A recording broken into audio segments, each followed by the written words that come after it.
Again, this is going to be a 30-second introduction with your name and what you're running for and why. We know what you're running for, just mix that. Go ahead and use the why.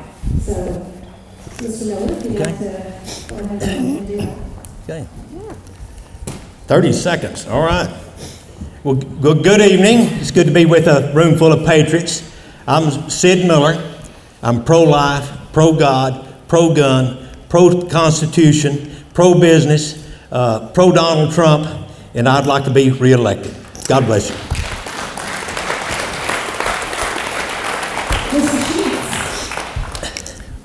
My name's Nate Sheets, and I grew up in a household of service. My dad was an Air Force colonel, served the country his entire life, and he raised us to learn how to serve also. I served in the U.S. Navy. He said, boys, you got to figure out how you pay for your college. So I left the day after I got out of high school and went and served in the Navy. Came back, went on a mission trip, and wound up serving God's kingdom, traveling to 88 countries around the world, telling people about Jesus, developing tools like the Evangel Cube and I Am Second to help train other people to go tell other people about Jesus. During that same time, I also bought a beehive and wound up turning that one beehive into the largest honey company in the United States called Nature Nate's. And I served our community by taking the monies that we made to make an impact in the lives of other people. Money wasn't the goal, impact. Thank you. So now I want to serve the great state of Texas in agriculture. Thank you so much. Okay, I'm going to ask you, sir, Mr. Miller, I'm going to go ahead and have you do this first question, and then it'll go to you, Mr. Sheets. What is the fundamental role of government? Repeat that. What is the fundamental role of government? And you can use your mic next to you. Okay, the fundamental role of government. Is this one on, or we use this one? I didn't know you were mic'd. They gave me a That's lapel the mic. record. All right. So the fundamental role of government is this: protect our shores and deliver the mail. That's about it.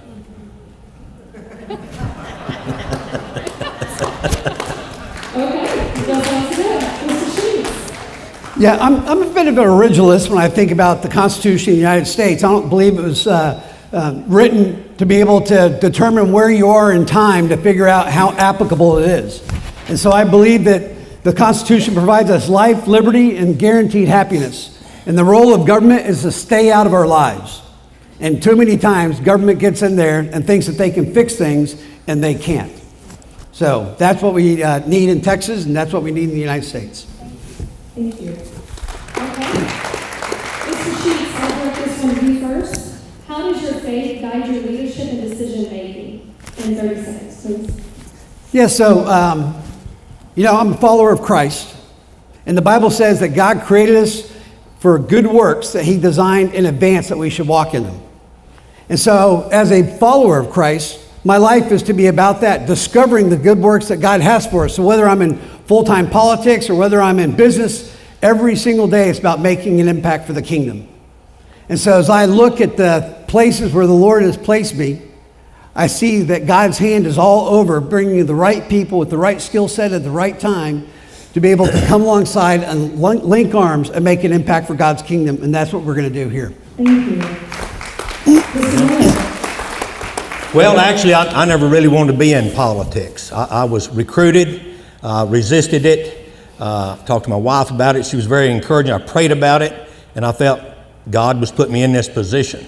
I didn't know it at the time, but now as I look back over my life, having been an 8th generation farmer and rancher, graduate of Tarleton State University with a degree in vocational ag, being an ag teacher, raising just about every crop you can grow in Texas, being a FFA advisor, 4-H leader, raising cattle and horses, a livestock judge, teaching agriculture. I see back over my life, I think God was preparing me for this very moment in my life. So when God says he calls you, you better get all in. You don't want to disappoint God. Thank you. Okay. All right.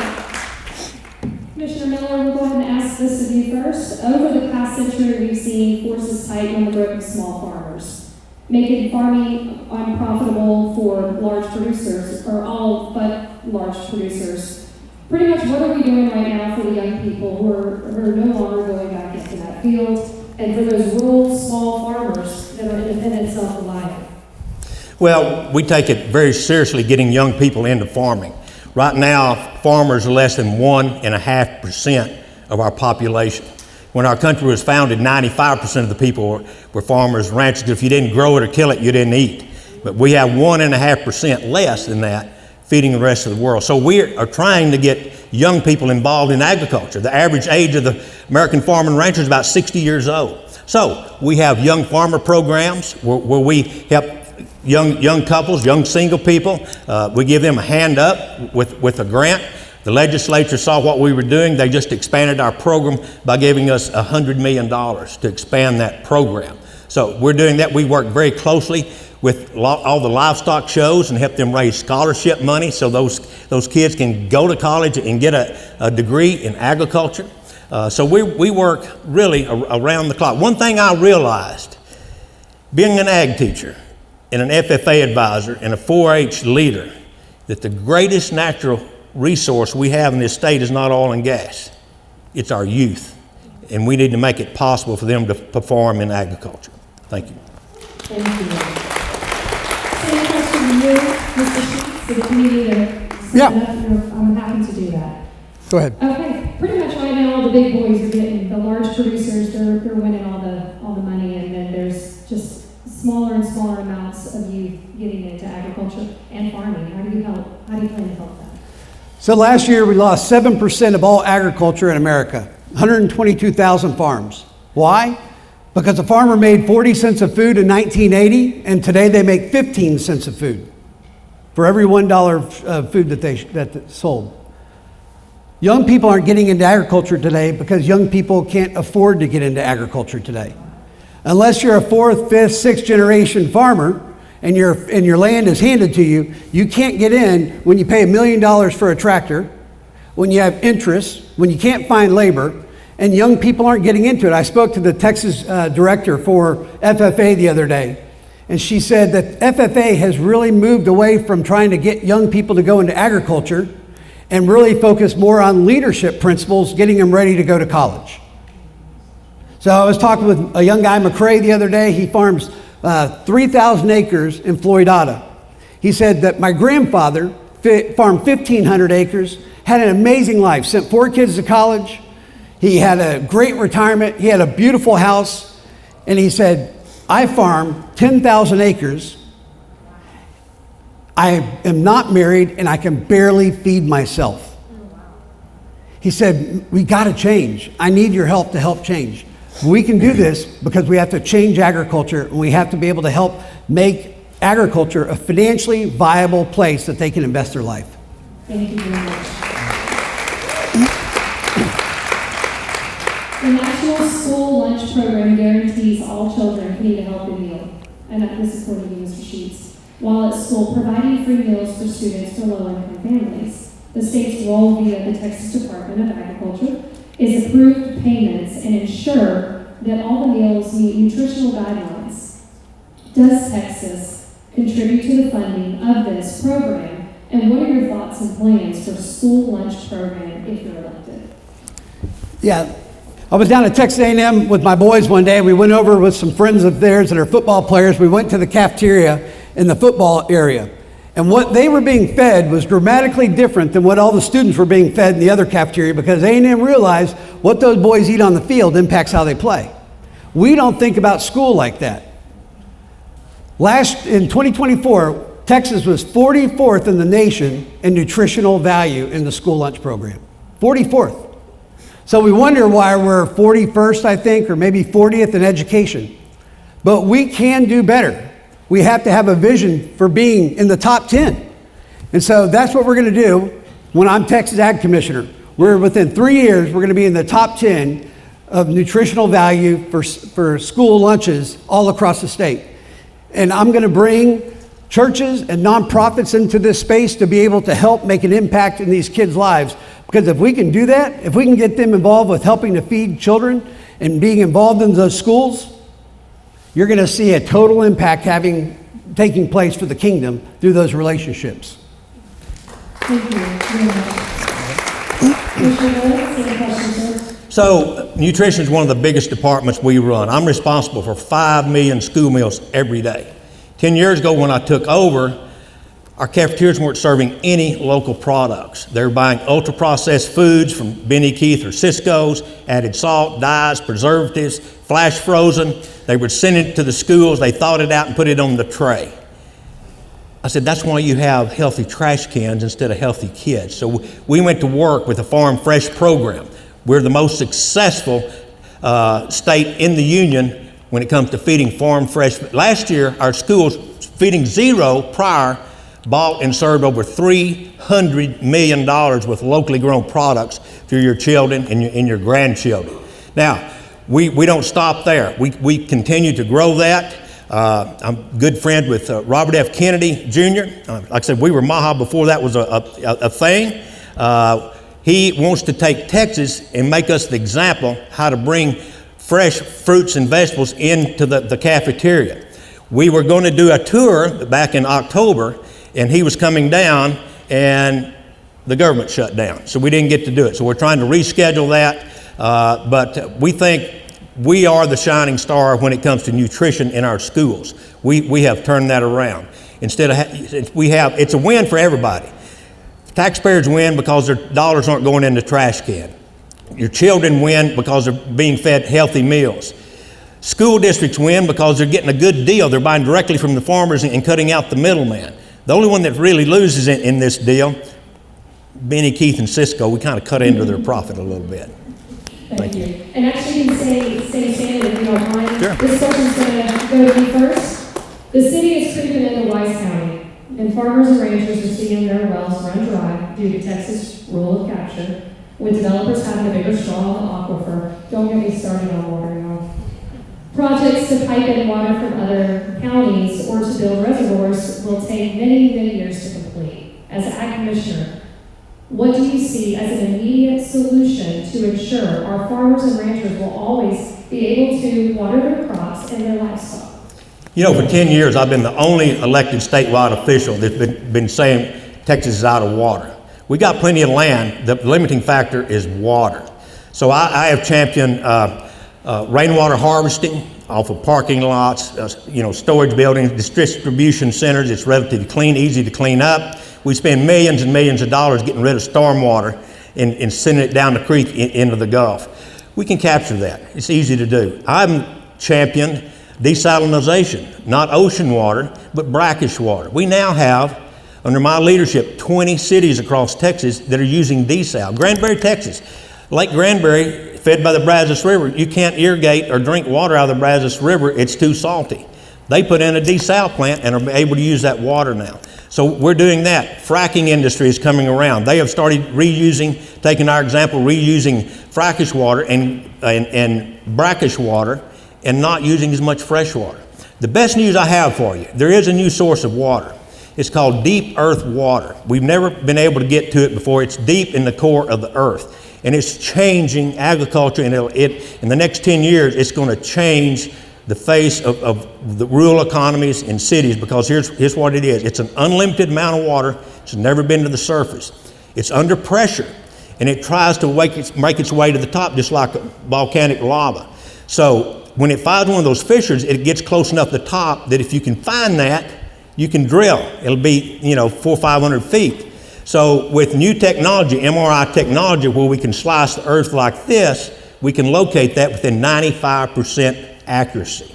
So you're going to see it. I call it Genesis water because it talks about where God opened up the earth and it water came forth and it flooded.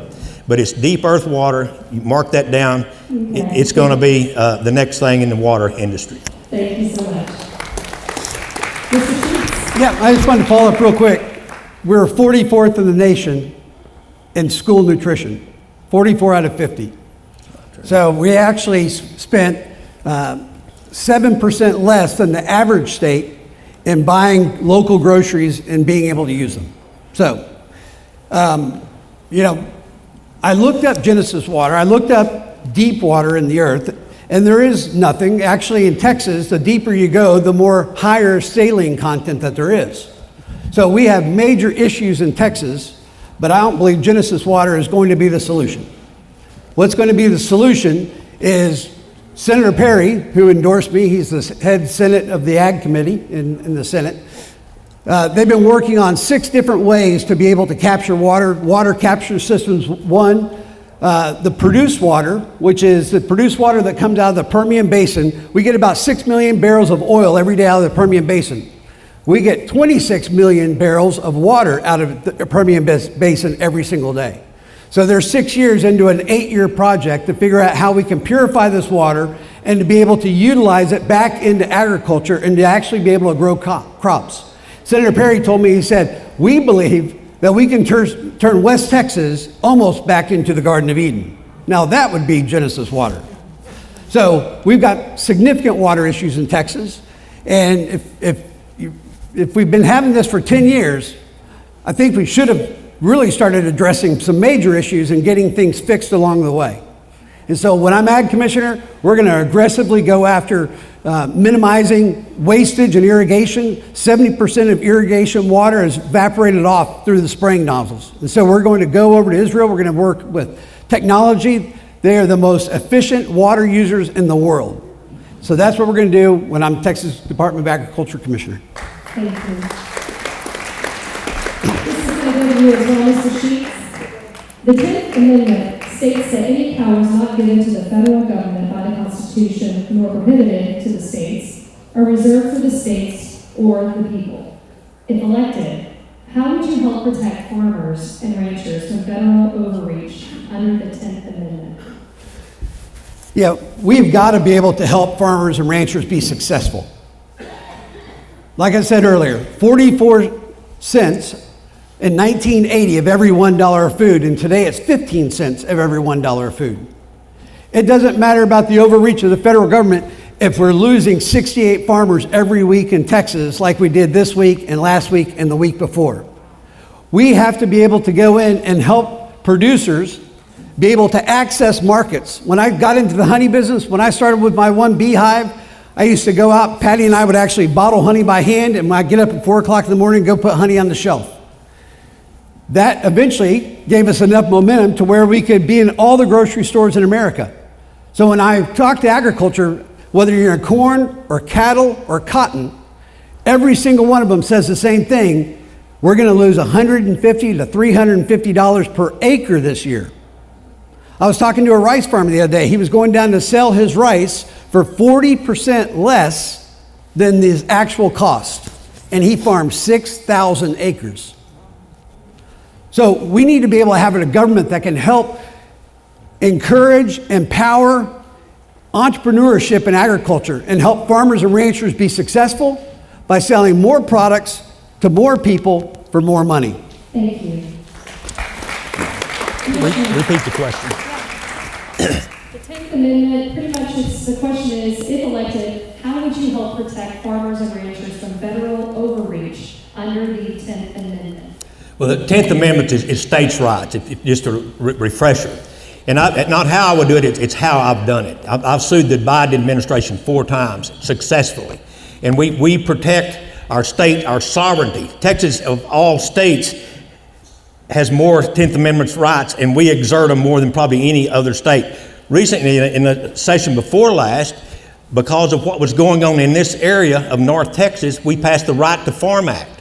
Cities were coming in, trying to run farmers off of land that was in the city limits so they could tax it at a higher rate.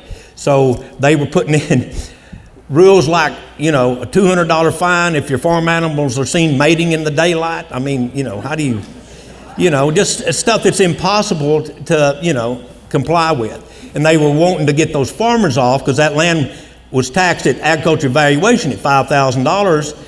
If they could get them off of it, they could get $5 million at a commercial rate. So we had to come in and do that. So we do that through the 10th Amendment because the state has the right to come in and do that. I'll continue to do that. Like I said, I won 4 lawsuits against the Biden administration.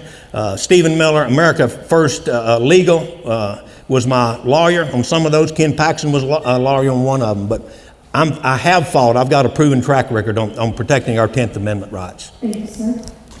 Wow. Let's give a round of applause for your closing statement. It's important to protect our future, and as you guys know, with the numbers being as low as they are for ranchers, it's what you guys are up against is huge, so thank you. Mr. Sheets, I'd like to offer you the 2-minute closing statement, and again, the ladies will then let you know, and then Mr. Miller right after. Well, Wise County Conservatives, thank you for having us out here tonight. It's a great honor to have the opportunity to be here with you, and all of you that came from out here on this cold, rainy night. It was a lot easier to stay home, so thank you guys. You know, never really thought about being in politics, honestly. It was Rick Santorum, my buddy, who said, hey, you should go run for ag commissioner. And as I really thought about that, I'd spent my career in Nature Nates, and Patty and I were talking about this. She said, it looks like so many of the things that you were trying to accomplish inside of Nature Nates or at E3 that you could do inside of being the ag commissioner.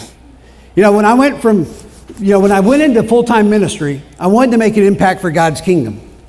When I left ministry and started to do business full-time, I wanted to make an impact for God's kingdom. As a matter of fact, my mission statement was to honor God and to help you and your family live healthy lives. I've been doing Maha since 1996. I also had a vision of wanting to be the most trusted honey company in the world, and I knew that trust comes through transparency. So as I transitioned from ministry to business and now into this space, I have the same mission and the same vision. I want to honor God and help you and your families live healthy lives. And the only way we're going to be able to do that is by being the most trusted agriculture industry in the world. Because right now, people do not trust the food that they eat because everyone feels like it's helping to make us sick. So I don't have all the answers. I really don't. But I don't need to have all the answers. I've never had any of the answers in all the things I've done in my career, but this is the one thing I do know. When George Washington swore in as the very first president of the United States, he had no idea what was before him. But he opened up the Bible to Deuteronomy 28, and he placed his hand on that Bible as he swore in to be the president of the United States, but he actually said he was a farmer.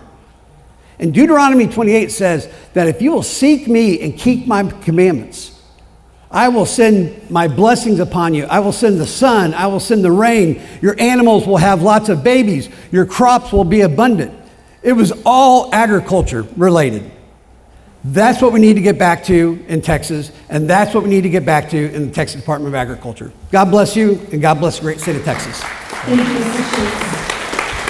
Sheets. You know, in closing, I want to thank y'all for hosting this. I think this is very informative. You get to see the candidates and kind of understand where their heart is. I appreciate that. As your ag commissioner, I'm a different type of ag commissioner, if those of you that know me. Typically, this office is a holding place for a politician to run for a higher office, either lieutenant governor or comptroller. I'm the ag commissioner. That's all I want to be. I work at it. I'm hard driving. I'm hard nosed. You know, sometimes I say some stuff that gets me in trouble, but I don't care. I'm doing it because I think it's the right thing. My goal as your ag commissioner is to be the best agriculture commissioner that Texas has ever had. That's what Texas deserves. So I get up every morning, and that's my goal. We drive hard. I've got 45 people going on to foreign countries to promote Texas agriculture in the next 12 months. We are going around the globe. We promote Texas. We take care of rural health care. The Go Texan program, we have our own TV show. No other ag department has that. We have our own NASCAR racing team to promote our Go Texan members. We just do a lot of things outside the box. The thing that I'm most proud of, that the Texas Sunset Commission is a state agency that reviews periodically all the state agencies on rotation. We just went through that. They came to us at the exit interview. That's where they tell you the findings and where your shortcomings and what you need to do to improve. And sometimes they take part of your agency or move it somewhere else. Or sometimes, the reason they call it sunset, they just let the sun set on you and it never comes up and you go away. So we sit down for our meeting after their findings, and they said, Commissioner Miller, we want to share something with you. All the decades that we have been running the Sunset Commission, the Texas Department of Agriculture is the most efficient, best run agency that we have ever reviewed. That made me feel real good. Not about me, it's about the type of employees we have and how they care for Texas and the job they do for you. Now, endorsements are important in this race, but the most important endorsement that I could have is your vote. God bless you. Thank you. Thank you. Thank you both. Thank you.